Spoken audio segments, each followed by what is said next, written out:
Clouds rolled across the moon as if trying to smother the campus in darkness. Late-night study sessions and the occasional party were the norm at Ridgemont College, but something unsettling had begun to gnaw at the edges of everyday life. At the center of it all was Jonah Pierce, a second-year psychology major known for little more than his dedicated class attendance and his preference for quiet reading sessions in the library. Jonah was never the most social student on campus. It wasn't that he lacked friends, but he chose his small circle carefully, mostly a few classmates from his psychology seminars and his down-the-hall neighbor, Leah. His troubles began the week before midterms. The first nightmare struck him violently, so vivid and chaotic that when he snapped awake, he could practically taste the stale air from the dream. In that dream, he saw flickering images of running feet, a heavy thud, and a scream that seemed to shake his entire frame. The sequence ended with splitting silence, broken only by the drip of something thick on a tiled floor. He woke with a start, bathed in sweat, heart pounding so desperately that he thought he might pass out. For a few minutes, he simply lay curled under his sheets, half believing he was still in the dream. Then he touched his chest, felt the thud of his heartbeat, and realized he was awake. At the time, this felt like a mere anomaly, some random meaningless nightmare.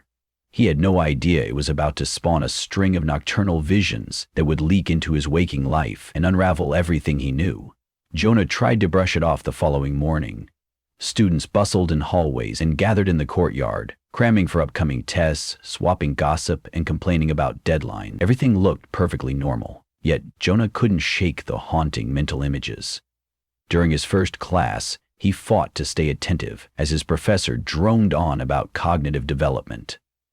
His mind drifted back to the flickering images of frantic running and that horrifying scream. In the middle of the afternoon, news seeped through the campus that a student, Karen Lee, had been found dead in a lab building restroom. Whispers and gasps fluttered like startled birds. Details were sparse. Some said Karen had been strangled, others insisted it was a stabbing. The official cause of death wasn't confirmed. Almost immediately, extra security was posted around campus and police cars appeared near every academic building. Students hunched together in worried groups, scanning each other's faces with suspicion. Jonah's roommate Dave rushed into their shared dorm room that evening, eyes wide. "Dude, have you heard? They found her in the basement bathroom of the bio building. Blood everywhere. They're saying it's definitely homicide." Jonah's heart hammered. His nightmare had shown him something dripping onto tile. He glanced at Dave. "That's horrible," he said in a low voice. He was tempted to share the dream but settled on silence. He didn't want Dave to think he was losing it. That night, Jonah replayed the dream in his head until he drifted into fitful slumber. A restless hush enveloped him, and then he plunged into another tableau of horror. This time, he saw a figure racing up a stairwell, breath ragged, someone in pursuit. He heard the panting, felt fear that raced up his spine. Then came a metallic clang, like a pipe or rod hitting something solid. The person collapsed, crumpling to the floor. Jonah wanted to tear away from the scene, but the dream pinned him in place. At some point, he saw a flash of a red hoodie. Then everything blurred. He awoke once more, painfully aware of the details. The shape of the stairwell, the echo of footsteps, the sensation of fear coursing through his own veins. Morning arrived like a mute visitor, barely alleviating his gloom. He stumbled out of bed, saw Dave was already gone. Maybe that was for the best. Jonah could barely form coherent thoughts, let alone handle conversation. Later that day, news spread again. Another murder, this time near the library's back entrance. The victim was a senior named Miguel Ortiz. One of the few details confirmed by campus security was that he had apparently been bludgeoned with a blunt object. Speculation soared. Was the culprit the same person who killed Karen Lee?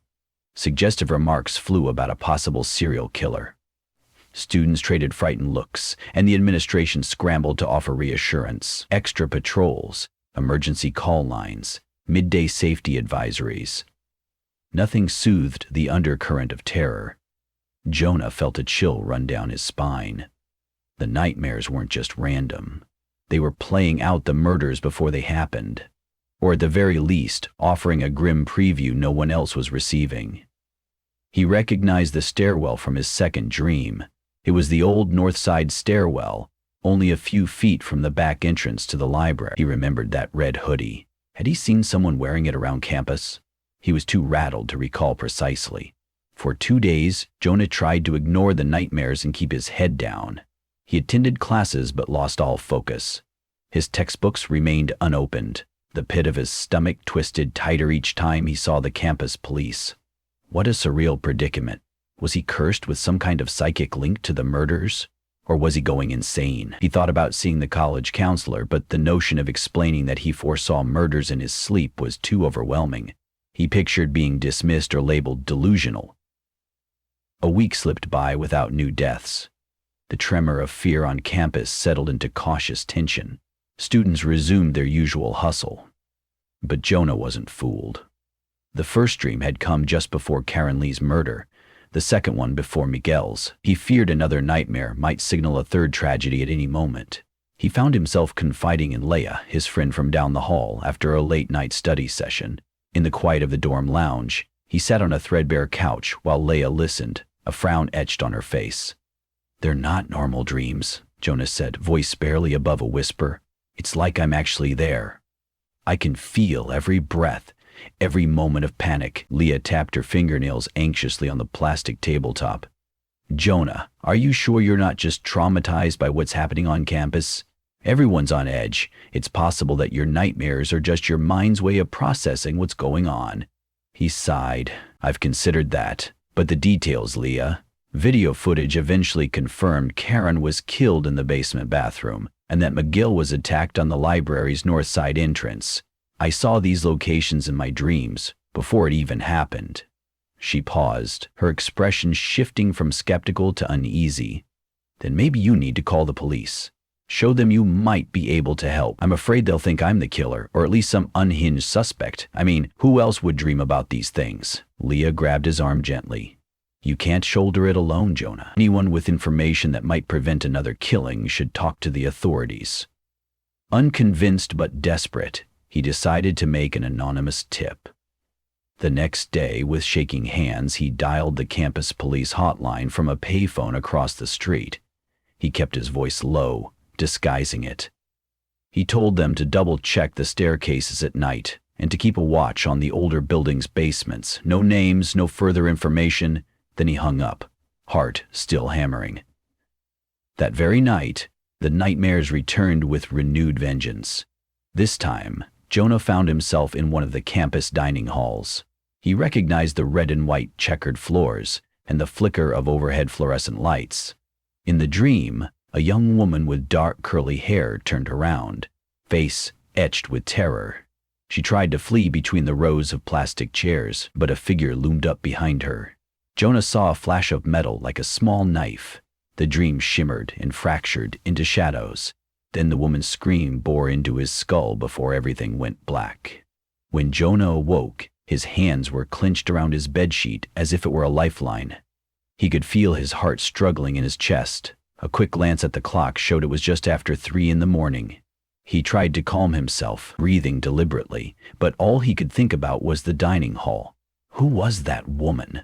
Just after dawn, the campus was rocked by another grim discovery, a body found in a corner of the main dining hall, near the storage area. A reporter from the student newspaper wrote that the victim was Lucy Martinez, a first-year student who worked part-time in the cafeteria. Security footage showed someone entering behind her after closing hours. Then footage cut off. They were investigating a possible break-in. Jonah couldn't deal with it anymore. That day, he went to talk to Dr. Stanton, his professor for abnormal psychology. He'd always admired Dr. Stanton for his empathy, a quality rare among professors who prided themselves on clinical detachment. Sitting in the professor's office, he stared at the bookshelf lined with texts on forensics, mental health interventions, and classic volumes of Freud and Jung. Dr. Stanton leaned forward, face calm. "Jonah, you look pale. Are you sleeping properly?" the professor asked in a soft tone. Jonah swallowed. "Not really. I've been having nightmares." "Nightmares that predict these murders on campus?" Dr. Stanton did not laugh or appear skeptical. He studied Jonah seriously. "These nightmares, Could they be manifestations of extreme anxiety? Or perhaps you're noticing subtle real-life clues and turning them into dreams. I don't know, Jonah admitted, eyes stinging. At first I thought it was just a coincidence, but these dreams come to me before the murders. I see places, clues about the cause of death. It's like I'm seeing it happen in real time, and then it comes true. The professor exhaled, drumming his fingers on the desk. Jonah, in all my years of study and practice, I've encountered people who've had uncanny premonitions, sometimes purely by picking up on subtle cues. But if you genuinely believe you might be seeing these events before they occur, you need to tell the authorities everything. But what if it's all in my head, or if they think I'm guilty? A flicker of compassion lit Dr. Stanton's eyes. Let me help. I can go with you to campus security. We can explain your situation. If it's just a coincidence driven by anxiety, so be it. But if there's any chance you can help stop these murders, we should let them know. Feeling slightly comforted, Jonah agreed. They arranged a meeting that afternoon. In a small conference room near the campus police station, Jonah recounted his experiences. Dr. Stanton was present, along with a couple of officers wearing stoic expressions. Jonah's words trembled as he described each nightmare and how they predicted the details of the murders. The officers scribbled notes, occasionally exchanging glances. After the strained discussion, the lead officer leaned back in his chair. We appreciate you coming forward. However, given the complexity of the situation, we'll be involving the local police department. We'd like your cooperation as more questions arise, and we might ask that you come in for further questioning, especially if another incident occurs. Jonah nodded, feeling both dread and relief. At least he'd done what he could. Yet deep down, he feared that if he dreamt of another murder, there might be nothing anyone could do in time. Days ticked by with no new deaths. The campus breathed an uneasy sigh of relief, though the specter of more violence lingered. Jonah tried to resume a semblance of normal routine. He attended classes, scribbled notes, and read texts. But he slept only in brief, unsettled bouts, fully expecting yet another grisly portent. Then, late on a Saturday night, the nightmare arrived again. Jonah's dreams pulled him into the Student Union building, a place often crowded during the day but eerily deserted at night. In the dream, the corridor lights flickered. A shape slid along the edge of the hallway, hugging the shadows. Jonah recognized the man's slim build, maybe a student. The dream viewpoint suddenly shifted, and he saw a second figure waiting near the vending machines, someone wearing a Letterman jacket with the college's emblem. As the second figure reached to make a selection, the first shape lunged with a wrench or crowbar. The strike landed on the back of the victim's head, and the victim fell, sprawling across the tiled floor. A strangled groan echoed, followed by absolute silence. Jonah jerked awake, chest heaving. He tossed aside the covers and checked his phone. 3 a.m. Without letting himself hesitate, he grabbed a coat. He debated calling the police, but what would he say? That he had a dream again, and it might happen tonight? With the campus on edge, the building might be locked, but after-hours study sessions or small group gatherings weren't uncommon. In a surge of frantic determination, Jonah left his dorm. The corridors were deserted, the overhead lights buzzing softly. He jogged across the quad, heart pounding as he approached the student union. The exterior lights illuminated the empty walkway. He reached the door and found it locked. He rattled it, pressed his face to the glass. No movement inside. Then he took a step back and dialed campus security. Hello? I was worried. Could you send someone to check the student union building? I think something might be happening. They told him they'd send a patrol. 5 minutes passed with excruciating slowness. Eventually, a campus security car pulled up. A single officer stepped out, flashlight in hand. She met Jonah at the door, recognized him from earlier questioning, and cautiously unlocked the door. Together, they entered. The building was dimly lit by emergency bulbs. Everything looked calm. A few posters flapped in the slight draft from the ventilation system. They moved down the corridors, checking storage rooms, meeting spaces, and the lounge area. By the vending machines, they spotted no sign of struggle. The officer turned to Jonah, face skeptical but not dismissive. Look, she said. I'll do another quick sweep. Wait here." He nodded, pulse still thrumming. As the officer disappeared around a corner, Jonah thought he heard footsteps coming from somewhere behind him. He twisted around. The corridor was empty, but the footsteps continued, a soft tread. Jonah crept forward, following the faint sound until he reached a partially open door marked maintenance. Swallowing, he pushed it open. Inside, the overhead light flickered. A shelf full of cleaning supplies lined one wall. Jonah nearly jumped out of his skin when he spotted a dark figure standing in the corner. Then he realized it was only a janitor's coat hanging on a hook. His relief was short-lived, because he heard the footsteps again, closer now. A shape burst from behind a tall shelving unit, barreling into Jonah with bone-jarring force. He lost his balance, crashing onto the floor. He caught a glimpse of a face in the flickering light, someone he recognized from around campus, but he couldn't recall the name. The person's eyes blazed with a mix of fury and mania. Before Jonah could shout or scramble upright, the assailant lifted a metal tool, perhaps a wrench, exactly like in his dream. Jonah started to turn, fear flooding him. The tool whistled through the air. Just then, the campus security officer appeared in the doorway. "Freeze!" she shouted, pulling her weapon. The attacker spun toward her, wild-eyed. Jonah took the chance to roll away, narrowly avoiding a blow aimed at his head. The officer repeated her command, voice shaking with adrenaline. The attacker held the wrench overhead for a breathless second, seeming to consider lunging at her, then he dropped it, letting it clatter to the floor. In the confused moments that followed, the officer radioed for backup and the intruder was subdued. Jonah pressed himself against a wall, trembling, struggling to piece together the identity of the attacker. He squinted at the figure's face, which looked so normal. He wore typical student attire, jeans, a sweatshirt emblazoned with the college logo. The campus ID badge around the attacker's neck read Trevor Manning. Jonah had seen him a few times in the library, maybe even sitting a row over in a lecture hall. He'd never taken note of him before. The campus was thrown into an uproar. By dawn, the rumor mill was unstoppable. They caught the killer. It was some unhinged kid named Trevor. Campus officials told everyone that the suspect's dorm room had items linking him to the earlier homicides, incriminating evidence, including personal objects belonging to Karen Lee, Miguel Ortiz, and Lucy Martinez. Jonah felt a strange numbness corrupt his relief. He'd been seconds away from a fatal blow. For days, the campus lit up with talk about the bizarre circumstances of Trevor's capture and Jonah's role in alerting campus security. Without officially sharing Jonah's nightmare premonitions, the administration credited him with vigilance. Jonah found himself uncomfortably thrust into the spotlight. Soon after, Dr. Stanton invited Jonah to his office again. The professor offered him a cup of tea and a kind smile. "I'm glad you're safe, Jonah," he said, seating himself behind his cluttered desk. "I knew sharing your concerns with security was the right thing to do." "Yeah, I guess so," Jonah replied, staring at the swirling steam from his tea. Then he asked hesitantly, "Do you think I'm psychic or something?"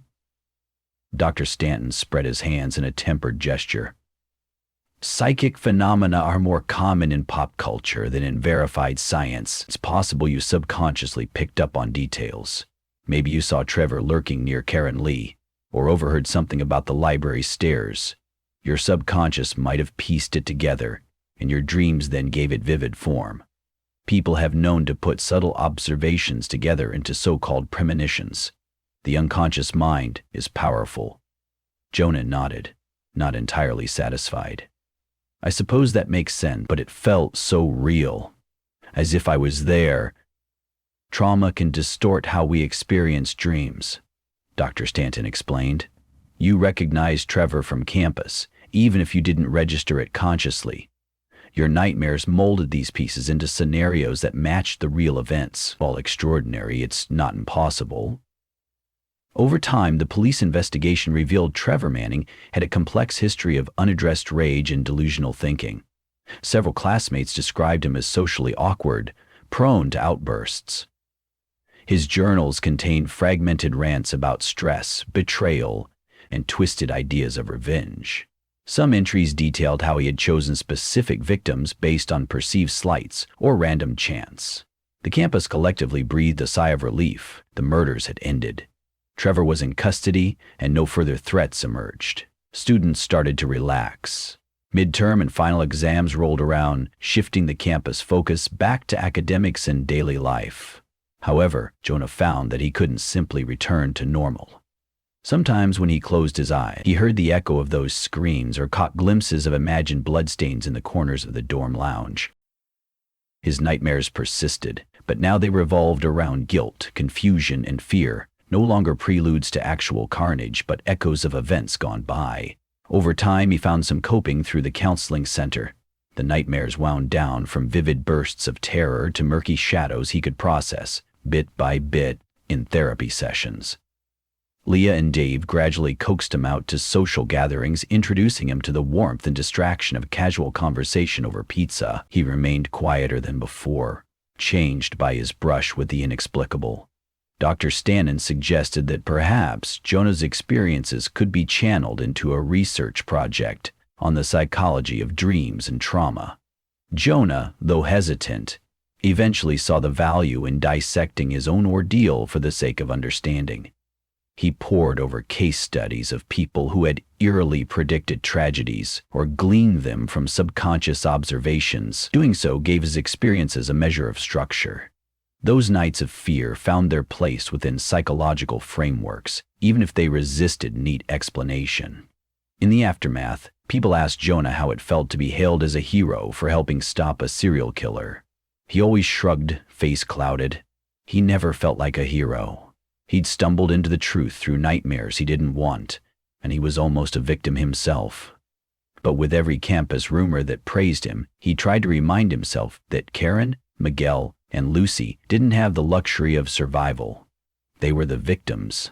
His small part was just making sure there wasn't a fourth, or a fifth, or more. Finals came and went, and summer vacation spread its lull over Ridgemont College. Some who had lived through the terror transferred to other schools, or chose online courses to distance themselves from the haunted classrooms and hallway. Jonah stayed, determined to finish what he had started. Part of him felt a strange loyalty to the campus, as though leaving would be an act of betrayal to the memories of those who died. On a warm evening at the end of the semester, Jonah stood outside the old library building, staring up at the dark windows. It was the same spot where one of his nightmares had come to life. The wind whispered through the courtyard trees, and the lampposts hummed. For a moment he wondered if he would sense any lingering presence of fear or evil, some spectral trace of what had happened. But all he felt was a weighty hush, the unspoken truth that life moved on, even after horror. In that hush, there was something like acceptance. He shouldered his backpack and turned toward his dorm. Tomorrow he'd pack for a short trip home before the next term. He had no illusions that he was unchanged, but he also sensed a new steadiness in himself. He remembered every detail of the nightmares, each scream, every flicker of dread in the dreamscapes that had once held him in thrall. Now, though, he knew those nightmares were a part of him, not the whole, and he walked forward, determined never to be defined entirely by those dark glimpses that blurred the boundaries between terror and truth. He would carry the memories, and maybe even the scars, but he also carried a seed of resilience. Even as the campus recovered, repainted walls, and eventually replaced the chipped tiles in the lab building bathroom, Jonah pressed on. Nothing would bring back the lives lost, but he had found a form of solace in knowing he had prevented more tragedy. He found hope, too, in the knowledge that nightmares did not last forever. Morning came, and new days offered the chance for a different narrative. Even though he still flinched sometimes at sudden noises, even though he occasionally dreamed of a blood drip on tile, Jonah felt the faint stirrings of optimism. On the horizon lay another year of school, the embrace of supportive friends and the promise that life could be more than a string of dark visions. He walked on, carrying his nightmares inside him, but refusing to let them devour the small light of possibility flickering in his chest, and that was enough.